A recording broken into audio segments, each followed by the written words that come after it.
אני יכולה לשבת?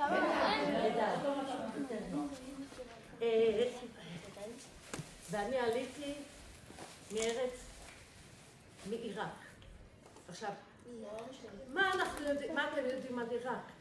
חוץ מזה שהיה סדאם חוסיין באיבאיות. לא, אבל אם אני אשמע אתכם לא יהיה לי זמן לדבר. אז לא עכשיו. שאלתי ואני אענה.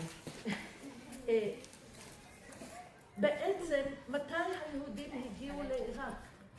אתם יודעים מתי? לפני, תשמעו טוב, לפני יותר מ-2600 שנה. מגלות נבוכדנצר הרשע שהגלה מלך בבל, עיראק זה בבל, שהוא הגלה את היהודים. רצה את הארץ לעצמו, אמר, נסלק מכאן את היהודים, סילק אותם לעיראק, לבבל, אז בבל, ומאז היהודים היו שם. שנים על שנים, 2600 שנה, אתם יודעים מה זה אומר? זה אומר שזה לפני שבכלל היה אסלאם, לפני שמוחמד נולד, לפני כולם היו שם היהודים, כן? ו-2600 שנה היהודים התבססו בעיראק. הרבה שנים היה שר אוצר יהודי, היהודים היו חכמים, אז היהודים תפסו משרות בחירות, והיה להם כסף, היו להם נכסים, ואז קמה מדינת ישראל. מה עושים היהודים המבוססים האלה, עם הבתים? ואנחנו היינו משפחה לא עשירה, אנחנו היינו לגמרי בינונית, אבל היה לנו בית של 3 קומות עם עוזרות.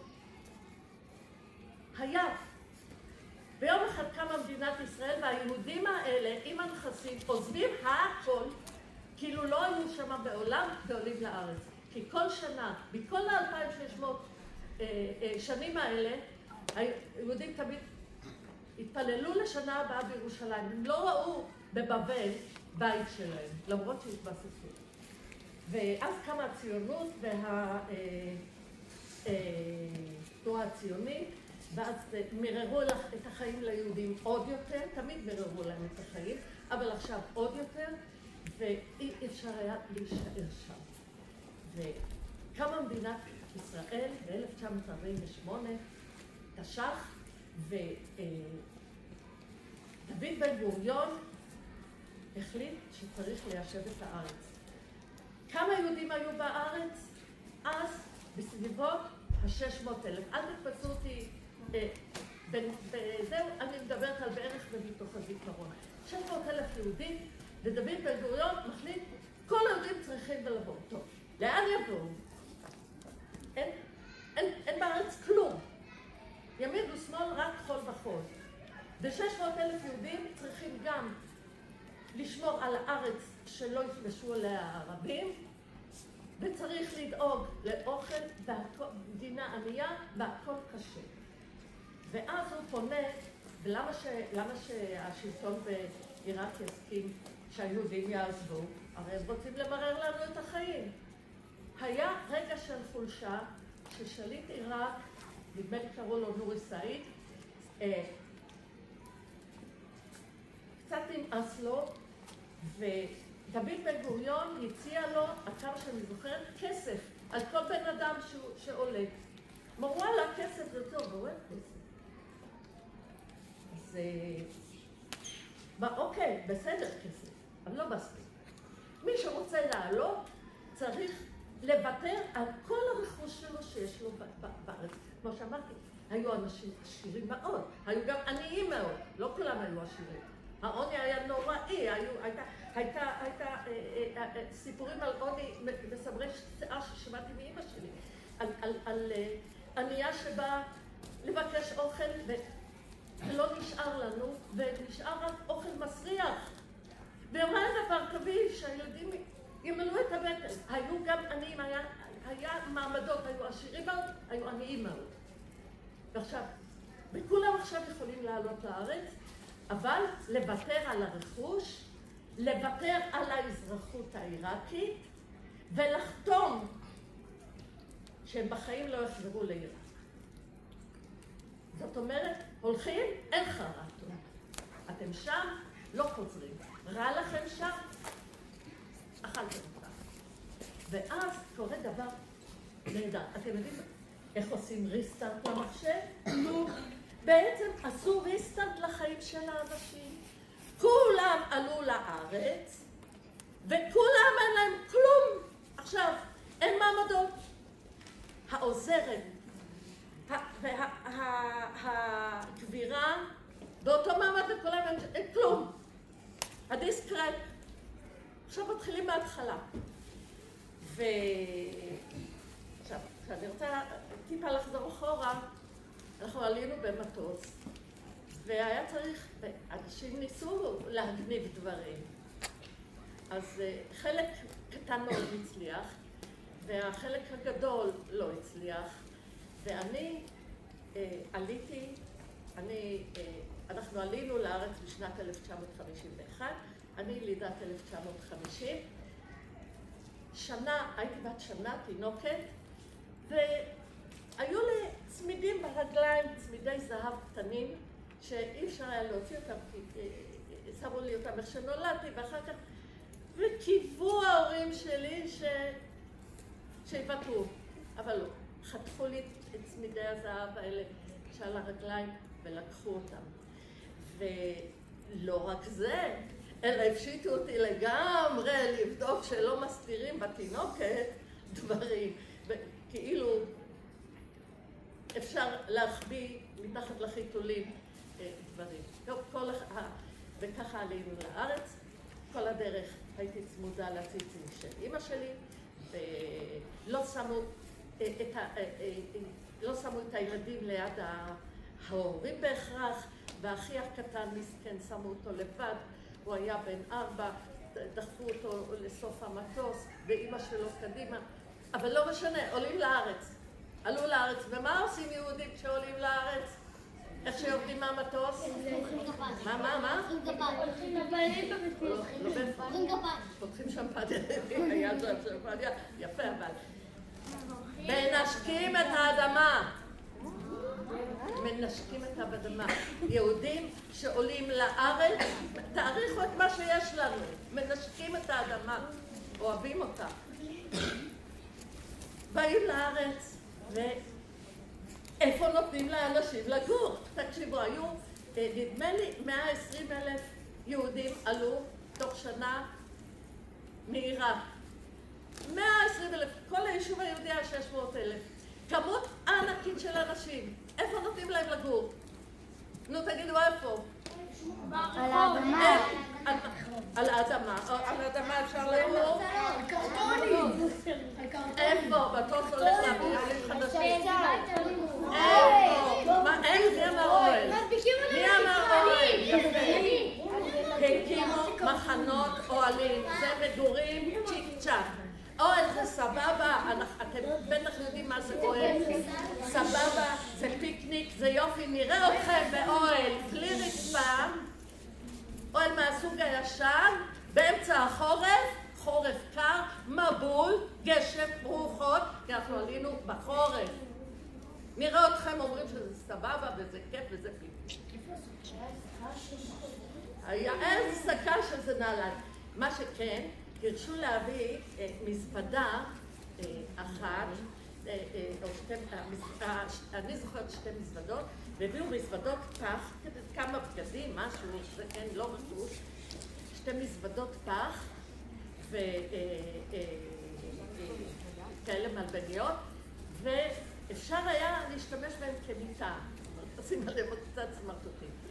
טוב, מה שהיה, באנו למחנה אוהלים, חורף, גשם, אתם מתארים לעצמכם מה קרה כבר בלילה הראשון, שכל האוהלים התעופפו, ולכו בגשם, תייצבו אותם, תחפשו איפה יש אבן כדי לייצב שהאוהל לא יעוף, לחפש אחר כך אבנים, לרצף את האוהל כדי שלא יהיה אדמה, שלא ישנו על בוץ. היה. יש שינויים במזג האוויר.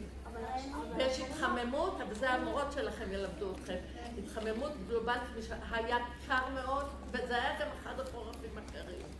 וגשם ובבול, ובוץ, והיו מיטות סוכנות. מיטות סוכנות זה מיטות פשוטות עם קפיצים, ועליהם, זה כן נתנו, ועליהם היו מזרוני קש. ועל המזרוני קש האלה ישנו והסתדרנו, והייתה אימא שלי שכיתרה, שזה לא טוב, והיה האח הקטן שלי שכיתר, שאומר, מה, מבית של 3 קומות אנחנו מגיעים לדבר כזה, אבל הייתה שמחה גדולה, כי מדינה חדשה נולדה, מדינת ישראל. זאת הייתה התרגשות עצומה להיות חלק מהדבר הנפלא הזה, והיה שווה אחר כך מותק בסוף. היה שווה כל המאמץ. עכשיו, אני בתור תינוקת ראיתי את האוהל, צרחות אימים, לא הסכמתי להיכנס. אתם בתור תינוקות הייתם נכנסים לחושך, ובאוהל חשוב ובאסה, גם אתם הייתם צורכים, אני בטוחה. מה עוד? שחדר האוכל היה סגור, ואנשים היו רעבים, באו מטיסה רעבים, ולא היה אוכל.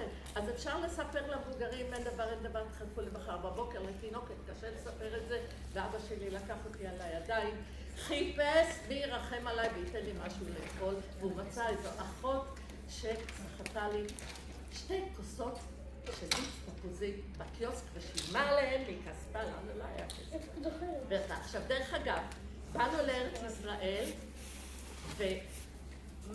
איך הסתדרו עם השפה? היה בליל של שפות, עיראקית, המצרים דיברו מצרית, העיראקים דיברו עיראקית, האשכנזים דיברו יידיש, ואנגלית מעט מאוד, מי שהיה לו שכל נשאר באמריקה. איך תקשרו? אז ככה, ליהודים יש מכנה משותף אחד. יהודים הרוב היו דתיים ומתפללים. מהתפילה הכירו עברית. אז איזשהו בסיס בעברית היה לכולם. לכל אלה שבאו מארצות שונות ומשונות ושפות שונות ידעו. טוב, אחרי כמה חודשים באוהל, החליטו אין מה לעשות, צריך בעצמנו למצוא פתרון, והאחים שלי הלכו ואיתרו, הרי קודם לפני כן היה בארץ שלטון של הבריטים, האנגלים.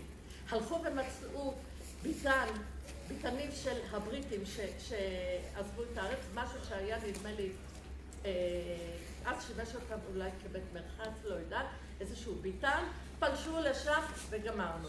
עכשיו, זה ביתן גדול, הגודל שלו,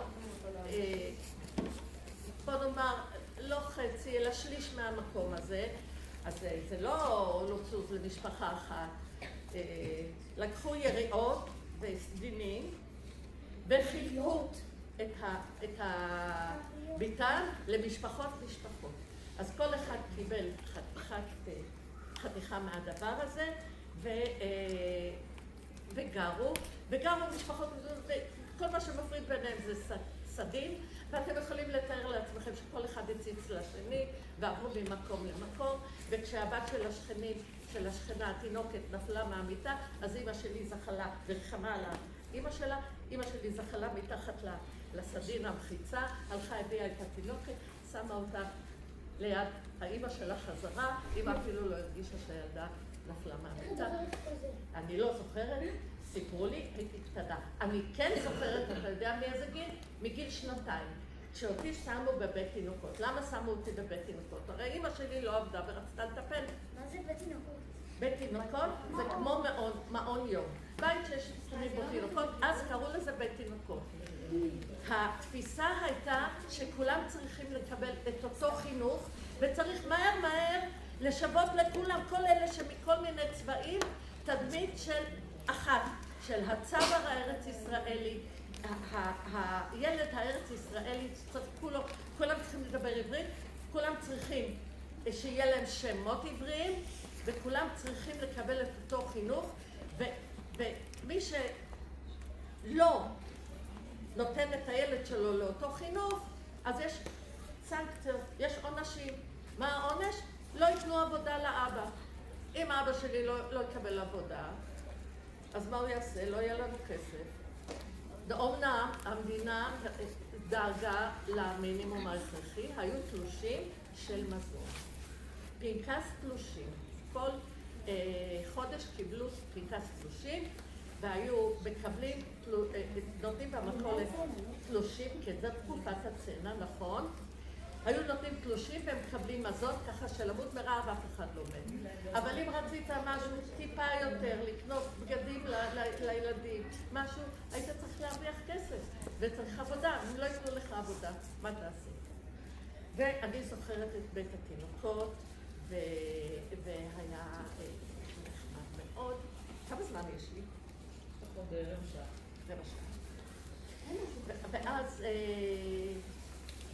גם, לדוגמה, האוכל לא נתנו אותו אוכל לכל אחד. זקנים קיבלו יותר, לא יודעת למה. זקנים נחשבו מגיל 60, ואבא שלי היה נחשב לזקן, ותינוקות קיבלו גם יותר. אני בתור תינוקת קיבלתי כל חודש 6 טבליות של שוקולד פרה, 50 גרם. זה היה בשבילי. אתם שואלים אותי בטח אם אני אכלתי אותה. אני לכל היותר זכיתי ב2 טבליות. את השאר גנבו לי האחים הגדולים שלי, אני הייתי הכי קטנה. כמה היית שקיבלת? יש לי 7 אחים, אני הכי קטנה, האח הגדול, אני אשמור את זה לחנה, איזה ישמור, הוא אכל את זה, הם חלקו ביניהם, אני ראיתי בקושי, אבל זה היה המצב. ועכשיו, חלב, איך מכרו חלב? עברו עם עגלות, החלבן היה עובד עם עגלה, ועם פעמון, חמור, עגלה מחובה. חלב מחמור? נחמד, נחמד. לא, אתה מקסים. איזה חוש הומור מקסים. היו מביאים את החלב בגלות כאלה, מהחמור, כן. כמו שיש בסרטים. וכמו שיש איפה? בסרטים. יכול להיות, אני לא יודעת, לא ראיתי את הסרטים שאתה מדבר עליהם. והיה כלי מדידה שקראו לו ליטר, ואנשים באו עם הקערות שלהם, ונתנו לחלבן תלוש. כל יום צריך לתת תלוש בשביל חלב, חלב צריך להיות טרי. והוא היה מוזג להם, ואחרי שהם באים עם קערה, מקבלים את החלב והולכים, והוא ממשיך בנסיעה עד לתחנה הבאה. ובינתיים, מה בלי ההשגחה? מה בלי ההשגחה? הליטר. ומה עושה האח השובב שלי? זה שאמרתי לכם שהוא היה בן 4, אחר כך גדל נהיה בן 5. מה עושה? גנב לו מאחורה, הרי הוא לא יכול לשמור. והוא גנב, והוא התחבא, לא התכוון באמת להשאיר את זה אצלו. התכוון רק את העלול. התחבא, ואז החלבן המסכן צריך לחפש אותו. ואז כשהחלבן עסוק בלבזוג לאחרים, אז מה האח שלי גונב? את החמור? לא, את החמור. את העגלה. את הפעמון שמצלצלים שגנבה. והסיפור חוזר חלילה, וזה קבוע. בזכותי החלבן היה מגלה מהר, כי אני הייתי שותפה לתעלול, ואני האחות הקטנה שתמיד מסגירה את האח הגדול. זהו, איך הסתדרנו עם מקררים? רגע, כן. שאלה. לא, אבל אמרנו בסוף. איך הסתדרנו עם מקררים? לא היו מקררים, היו ארגזים, והיה אוטו קרח. אוטו קרח היה מוכר לנו בלוקים של קרח. הבלוק המלא היה באורך של מטר. מי יכול להרשות לעצמו? במקרה הטוב כל כמה ימים קנינו רבע, אנחנו הרשנו לעצמנו רבע. עכשיו עם הגרזן הוא היה חותך רבע, והיינו לוקחים את הרבע הזה. למה צריך לקנות קרח? מה? למה צריך לקנות קרח? קרח? לקרר מוצרים שלא התקלקלו. המעט מוצרים שהיו. או שליש, אלה שהיו יותר בעלי יכולת קנו שליש, או חצי זה בכלל אלה שהתפרדו. וכך זה היה המקרר שלנו. היה גן ילדים. הגן היה רב גילאי. זאת אומרת, עד גיל 2 הייתי בבית התינוקות, 2.5, עד גיל 2.5. אחר כך עברתי לגן ילדים, ילדה בת 2.5 או 3, יחד עם ילדים גדולים בני 5. ואז מה אני רואה? נגמרת שנה, כולם עולים כיתה, רק אני לא עולה. עוד שנה עוברת, כולם עולים כיתה, רק אני לא עולה. מה זה אומר? אומר שמה שאצלי בשכל דחוף. הרי לא חשבתי שאני פשוט קטנה, עדיין לא הגעתי לגיל, כן? חשבתי משהו לא בסדר. טוב, אני מגיעה לגן, מעבירים אותי לגן. גן הילדים, לי קראו, איך קוראים לי היום, אתם יודעים? חנה. לא קראו לי חנה, לא בשם הזה נולדתי הנה. והשם הנה אומר הנאה, אבל זה שם ערבי. שם ערבי בארץ ישראל החדשה, מה פתאום? אסור. הגננת פתאום קוראה חנה. חנה. אני מחפשת, אולי יש מישהי שקוראים לה חנה באזור. ועוד פעם, חנה בוי. חנה בוי. בסוף הבנתי שזה אני. אז קמתי והלכתי ומאז אני חנה. הגננת החליטה לי על השם. לא הנה. למה לא הנה? כי זה לא שם עברית. הנה זה גם לא שם עברית. הנה זה המשמעות, הנאה. הנה גם לא עברית. זה לא שם עברית. לא מה המשמעות של זה בעברית. אין את זה. חנה זה שם מקראי. כולם היו צריכים. דרך אגב, דוד בן גוריון, אני קיפחתי אותך, יאלי. אם היית מתפרץ, הייתי שומעת אותך. יש לך משהו מאוד חשוב? מה מותק? שכחת. טוב, אם תזכר אותה. מי היה שאלה? רגע. אז אם אנה זה שם עיראקי, אז למה לבת דודה שלי קוראים אנה? בת הדודה שלך קוראים לה הנה לזכרי, זה על שמי. ובצרפתית אין חס. אוקיי? אז בסדר, היא מסודרת. אז זה שם עברי ו... מה המשמעות של אנה בכלל? הנה זה הנאה. טוב, עכשיו הגענו לשמות. דרך אגב, גם דוד, כן, מה רצית מוטי? הוא לא חשב. אני נולדתי כאילו, לפחות אני זכיתי שיום ההולדת שלי, נזכרתי, זה היה בתחילת שנה, והאחים הגדולים שלי דאגו לזה. אני נולדתי ב6 בינואר, שזה... איזה כיף לנו. זה יש... בטלוויזיה עושים חגיגות לכל החשדלפנים. טוב, רק את ואני צריכה להמשיך, כי אחת לא עשית, כן מוטי. איזה בית חולים? נולדתי בבית. כולם בדרך כלל ילדו בבית, קראו לזהו. די, אני רוצה להמשיך מותק, תסלחו לי. מה? היו מהשוק השחור, בשביל לקנות בשוק השחור היה צריך כסף. כסף לבן לקנות בשוק שחור. כסף לבן זה כסף חוקי, כינוי. אבל לא היה לנו כסף כי לא עבדו, או שעבדו קיבלו מעט. דרך אגב, אבא שלי קיבל אחלה עבודה בתור שומר במקשת אבטיחים, והילדים שלו דאגו לבקר אותו, להחביא אבטיחים, לגנוב לאבא שלהם, להחביא אותם, ובלילה כשהוא היה בבית הם היו צריכים להביא את האבטיחים. ולפני כן הוא עבד בתור סוחר משומשים, אל תזכן. ניסה להתפרנס. הוא קנה דברים, בגדים משומשים, ורצה למכור, אבל כל מה שהוא קנה, אמא שלי לקחה, תהיה לילדים שלה. אז זה לא השתלם, כסף לא אהב את זה. טוב, אני חייבת לעבור, המעברה שלנו, אחר כך קמו עוד ביתנים וקראו לזה מעברה. והמעברה שלנו הייתה קרובה לחוף הים של נתניה, המעברה הייתה בנתניה, והכל היה חול, ובתור ילדה שהולכת עם הגן לים, אני הייתי הכי קטנה, הייתי נורא מסכנה, חול להט, לא היו נעליים, והידרדרנו אז הידרדרתי עם החול, וכשהייתי צריכה לחזור, והחול להט, ובקושי היה לי כוח לעלות פציעה, והידרדרתי קילומטר.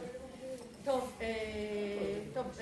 היינו מחכים שישלחו, היהודים מאמריקה ישלחו חבילות של בגדים המשומשים שלהם כדי שיהיה מה לתת. ואמא שלי תמיד, כשהייתה מגיעה חבילה מאמריקה, אמא שלי תמיד הגיעה האחרונה, או ידעה עליה האחרונה, אז בקושי היו לנו דברים לקחת, היא לא הייתה זריזה מספיק. טוב, כמו שאמרתי לכם, משנה לשנה כל הילדים עולים כיתה, אני לא, ואני טופלתי טוב על ידי כל האחים הגדולים שלי, וכבר ידעתי לכתוב, בכתב ובדפוס, הכל ידעתי, באמת ידעתי, ואנחנו, איכשהו ההורים שלי הצליחו להתארגן וקנו בית עם משכנתה בבני ברק, בשכונה בבני ברק, בית חדש. לא סיפרתי לכם על השירותים, בכל אופן, בבית החדש שקנינו, היה ריח של סיד נהדר, והיה בית שימוש בתוך הבית. כי במעברה, הסיוט שלי בתור ילדה, היה שירותים. השירותים היו רחוקים, מצחיק, וברז, היה ברז אחד לכמה ביתנים. השירותים היה בית שימוש, היה רחוק, ומה, אני אלך לבד לבית שימוש הזה, והבית שימוש הזה היה בעצם מין סוג של משהו בקוטר של מטר. בשבילי זה היה נורא גדול נראה, אולי זה היה פחות, לי זה היה נראה, והיו סיפורים על ילדים שנופלים לתוך הבית שימוש, שילדה באמת זה קרה, וזה נורא. ואני, ילדה קטנה, פחדתי פחד מוות בבית שימוש, אז הבית שימוש היה הסיוט של חיי. מה? בית שירותים, קראו לו בית שימוש. זה היה הסיוט של חיי, והוא היה רחוק, והנה עברנו לבית, ובבית הזה יש גם ברז בתוך הבית, כי אתם יודעים, והיה גם טוש. אתם יודעים איך התקלחנו במעברה? פעם בשבוע קודם כל, לא יותר, כי צריך לחמם את המים. איך חיממו את המים? או על פרימוס או על פתיליה. כמה אפשר לחמם? זה לוקח המון זמן. יש 10 אנשים עם ההורים שצריכים להתקלח. אז לוקחים, כיף היה למי שהיה ראשון, המים היו נקיים. אז מתקלחים בתוך פיילה, ולוקחים, פיילה זה קערה גדולה, גיגית, ומשתמשים במים החמים מערבבים, ולא שופכים את המים המלוכלכים.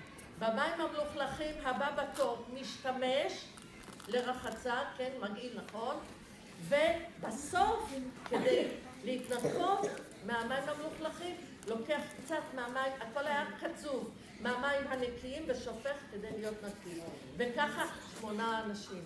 עכשיו, בינתיים שמים עוד מים על הפתיליה כדי שיספיק להתחמם, ככה שלא כל 8 לא שם מים, אבל זה היה הרעיון. עוד 3 דקות? עוד דקות. ב3 דקות האלה אני רוצה להראות לכם כיתה א', אני נכנסתי בגיל 5 בשיכון החדש בכיתה א', קיבלתי, אתם יודעים איך היו נראות המחברות? ככה, אבל לא קיבלתי מחברת כזאת, מחברת 12 דף, לא כזאת, בכיתה א', חילקו את המחברות לשתיים, ואני בשיעור הראשון כתבתי במחברת הזאת את כל האותיות שידעתי, זאת אומרת, על השיעור הראשון מילאתי את כל המחברת, ומסכנה מורה שבהפסקה הייתה צריכה למחוק הכל, כי לא היה לה תקציב למחברת חדשה לתת לי, וזאת המחברת, מחברת עמיקו טובה יותר, רק שתדעו, בוודאי, ומצאתי עוד משהו, כשהייתי בכיתה ד', שנת העשור למדינה, חוברת שלי בכיתה ד', עלי עשור, קראו לה עשור למדינת ישראל, תש"ח תשי"ח. תש"ח תשי"ח. עכשיו, אני רק רוצה שתדעו איזו התרגשות הייתה לבוא לארץ, למרות שלא היה לנו כאן כלום. באנו באהבה גדולה רבה, רק קטע אחד.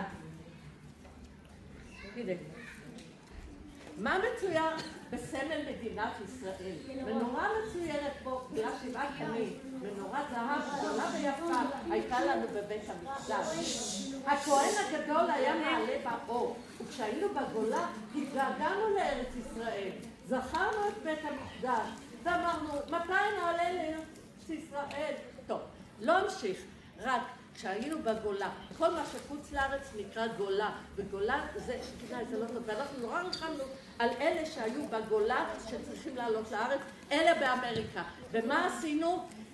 כתבנו פרחים, ייבשנו אותם ושלחנו לילדי ישראל בגולה, שבטח נורא מתגעגעים לארץ, שישלחו רק את הבגדים המשומשים שלהם אלינו. ואני רוצה להראות לכם איך ייבשנו כלניות. ואת הכלניות היבשות האלה היינו שולחים לחוץ לגולה. עכשיו, שם איתי. עכשיו, למה זה לא נשלח לגולה? לילדי ישראל בגולה שאחר כך מסתבר שזרקו את זה בשעת נפש. כי זה לא היה חוזר? למה? לא היה. למה זה לא נשלח? כי זה לא היה מספיק טוב. אני תמיד כתבתי פרחים לא מספיק טובים, ואני את זה, אז זה נשאר לי. וזאת כלנית, ואני גם בקושי הצלחתי לכתוב כלניות.